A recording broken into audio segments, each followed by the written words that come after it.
네, 안녕하세요. 설일기입니다. 요즘에 주식 시장이 너무 좋습니다. 생각을 해보면 이렇게 시장이 좋은데 굳이 빚을 많이 내면서 집을 매매할 필요가 있나? 그냥 30년 동안 주식 투자하면서 부동산이 올라가는 것보다 더 불리면 되지 않나? 뭐 이런 생각도 하는 요즘입니다. 그런 의미에서 요즘 투자를 안 하면 바보라고 여겨지는 상황에서 투자 열풍이 불고 있고 주식시장, 특히 미국의 나스닥 지수에 몰빵하는, 그렇게 투자하는 사례가 늘고 있습니다. 특히 전세금까지 빼서 투자한다는 극단적인 선택을 하는 사람들의 이야기가 기사나 커뮤니티에 자주 등장하고, 실제로 저는 주변에서 이런 사람들을 알고 있기도 합니다. 이는 단순히 개인의 투자 행위가 아니라 한국 사회의 뭔가 구조적인 문제나 부동산 시장과 금융 시장의 불균형과 세대별 자산 형성의 어려움이 얽혀 있는 복합적인 현상이죠. 일단 전세금을 빼서 나스닥에 몰빵하는 행위가 갖는 의미와 위험, 그리고 사회적 함의가 뭐가 있을지에 대한 생각을 해볼까 하는데, 왜 나스닥일까 생각을 해보면 전세금까지 끌어와서 투자하는 사람들이 굳이 왜 하필 나스닥을 선택하는지 그 이유부터 생각해 봐야 할 것 같습니다. 원래 나스닥이 항상 올라가는 우상향하는 차트를 그리지만 과거에는 정말 위험자산 그 자체였습니다. 그래도 결론이 중요하다고 생각한다면 장기 수익률의 매력은 굉장히 압도적입니다. 나스닥은 당연히 미국의 첨단 기술들이 모여있는 시장이죠.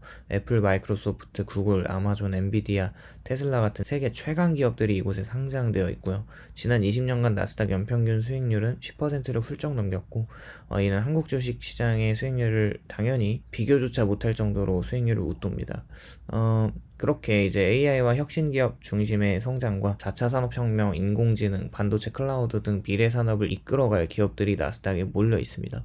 투자자 입장에서는 인류의 미래 성장성이 베팅한다는 심리가 당연히 작용할 것이고요. 저는 개인적으로 달러 자산을 갖고 있는데 선호합니다. 많은 사람들도 원화보다는 달러를 선호하는 요즘인 것 같고요. 원화 자산에 대한 불안감과 환율 변동성, 인플레이션 우려 때문에 달러 기반 자산 나스닥 투자의 매력을 느끼는 이들이 많죠. 하지만 전세금이라는 자금의 특수성을 생각해 본다면 단순히 나스닥 투자가 아니라 전세금을 빼서 투자한다는 점이 문제의 본질이라고 생각을 하고 있습니다. 일단 거주 안정성이 상실되는데 전세금은 단순한 현금이 아니고 주거 안정을 보장하는 안전판이죠. 전세금을 빼면 곧바로 월세 전환이나 더 작은 집으로 이사하는 등 생활 기반 자체가 흔들립니다. 레버리지 효과를 본다면 대박을 칠 수도 있지만 이게 투자 실패를 하면 돌이킬 수 없는 리스크를 동반합니다. 일단 전세금을 뺀다면 전세금은 사실상 가계자산의 핵심 덩어리라고 보고 있는데, 이걸 빼서 몰빵한다면 주가가 하락했을 때 만약에 예상치 못한 사고나 위기 상황에서 대응할 자금이 사라집니다.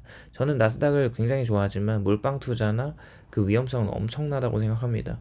물론 나스닥이 지금 계속 빠지지 않고 올라가고 있지만 주식 투자의 기본 원칙 중 하나는 분산 투자이죠. 전세금을 빼서 몰빵하는 것은 이 원칙과 정반대되는 행위라고 보고 있어요.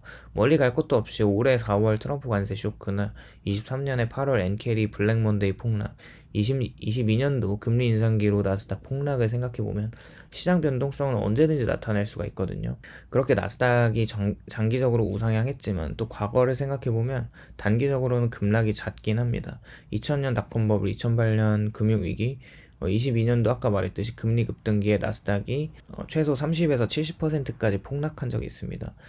반토막이 나는 거죠. 전세금을 몰빵한 투자가 이런 시기를 만나면 회복 불가능한 손실을 입을 수 있어요. 물론 그때 전 재산이 몰빵으로 들어가 있으면 낮은 저가에 물을 타면서 복리 효과를 극대화시킬 수도 없기 때문에 분산은 정말 정말 필수라고 생각하고 있습니다. 또 아이러니하게 달러에 대한 환율 리스크도 있는데, 나스닥은 당연히 달러로 거래가 되죠. 원달러 환율이 또 하락한다면 나스닥이 올라도 원화 환산 수익은 줄어듭니다. 반대로 환율이 급등하면서 단기적으로 유리할 수 있지만 장기적으로 한국 경제에 불안이라는 더 큰 문제를 동반합니다. 일단 주식에 몰빵한 사람들이 다 겪는 심리적 압박을 빼놓을 수가 없는데, 일단은 전세금이 단순 투자금이 아니라서 생활 기반과 직결되어 있기 때문에 조금만 손실이 나도 투자자는 극도의 불안에 시달리거든요. 장기 투자 원칙을 지키지 못하고 손절하거나 잘못된 의사결정을 내릴 확률이 높아집니다. 또 성공 사례도 많고 실패 사례도 많은데, 그렇게 두 개를 비교해 본다면 전세금을 빼서 나스닥 투자에 하는 것은 극단적으로 엇갈린 결과가 존재합니다. 성공 사례를 보면 2010년 초반 나스닥이 저평가되어 있을 때 과감하게 투자한 사람들은 지금 수배 이상의 수익을 얻었고, 이 근래 엔비디아나 테슬라 같은 기업에 초기에 투자했다면 전세금이 몇 년 만에 아파트 한 채 값이 되었을 수도 있습니다. 실패 사례 또한 많이 있어요. 2000년 닷컴 버블 때나 많은 개인 투자자들이 빚과 전세금을 끌어다가 투자를 했죠. 근데 수익은커녕 삶 자체가 무너졌습니다. 또 2021년 고점에 몰빵한 투자자들도 2022년 대폭락으로 반토막난 자산을 보고 충격을 받고 주식시장을 떠나서 돌아오지 않는 투자자들도 굉장히 많습니다. 즉 같은 전략이더라도 투자 시점과 운에 따라서 결과는 천국과 지옥으로 갈리게 되고요.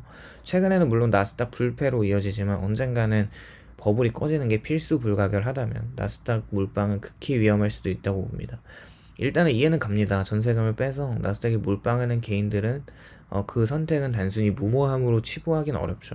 부동산에 대한 좌절감은 개인들이 투자 시장으로 몰려가도록 만들었다고 생각을 하는데, 서울 아파트 한 채가 10억이 넘는 현실에서 청년 세대가 집을 살 기회 자체가 없죠. 그렇다면 차라리 미국 주식에 올인해서라도 한번 인생 역전을 노리자라는 심리가 작용합니다. 또한 한국 주식시장에 대한 불신은 물론 올해 30% 이상의 수익이 나고 있지만 과거만 놓고 보면 한국에서 주식하는 것은 말도 안 되는 인식이 많죠. 또 코스피는 20년 가까이 제자리 걸음을 한 반면에 나스닥은 꾸준히 성장했습니다. 개인들이 한국 주식을 외면하고 미국 시장에 몰리는 이유죠. 지속적인 자산 불평등 심화를 보면 부모 세대는 부동산으로 부자가 되었지만 청년 세대는 그 기회를 잃었습니다. 그래서 주식 투자나 그 몰빵이라는 위험한 방식에라도 매달리게 됩니다. 그렇다면은 전세금 몰빵에 대안은 있을까 생각을 해보면 당연히 분산 투자 전략을 가져가야 하죠. 저는 전세금을 빼서 모두 자산을 투자로 불리는 것에 대해 동의합니다. 하지만 분산 투자는 필수예요. 나스닥 ETF의 일정 부분을 투자하되 채권이나 현금성 자산도 보유해야 합니다. 예를 들어 60%는 미국 주식, 20%는 채권, 20%는 현금으로 나누는 식인데, 물론 전세금을 지키고 추가 자금을 투자하면서 자산을 늘려가는 게 베스트이긴 합니다. 전세금은 생활 기반이므로 그대로 두고 소득의 일부를 투자 자금으로 활용하는 게 바람직하죠. 달러 자산 비중을 확대하고 나스닥이 아니더라도 미국 달러 예금, 미국 국채 ETF 등으로 환 해지 효과를 또 누릴 수 있습니다. 그렇게 극단적이고 위험한 전략은 물론 단기적으로 대박이 날 수도 있지만 그만큼 인생 전체를 걸어야 하는 모험에 가깝습니다. 특히 주거 안정성을 포기하면서까지 투자하는 것은 투자가 아니라 투기에 가깝다고 생각하고 있고, 현실적으로 나스닥 투자는 장기적으로 긍정적인 수익을 기대할 수는 있어요. 그런데 전세금은 필수 자금이니 건드리는 것은 너무 위험하다고 생각합니다. 투자에서 중요한 거는 끝까지 살아남는 생존인데요. 아무리 좋은 시장이라도 모든 걸 걸어선 안 됩니다. 뭔가 저를 포함한 청년 세대에게 이런 극단적인 투자에 길들여져 있는 것 같기도 한데요. 그래도 나스닥 자체가 장기적으로 매력적인 투자자이니 일부 자산을 계속 나스닥을 모아가는 건 현명하다고 생각합니다. 그렇게 전세금 같은 필수 생활 자금을 몰빵하는 것은 조금 자제하면 좋을 것 같습니다.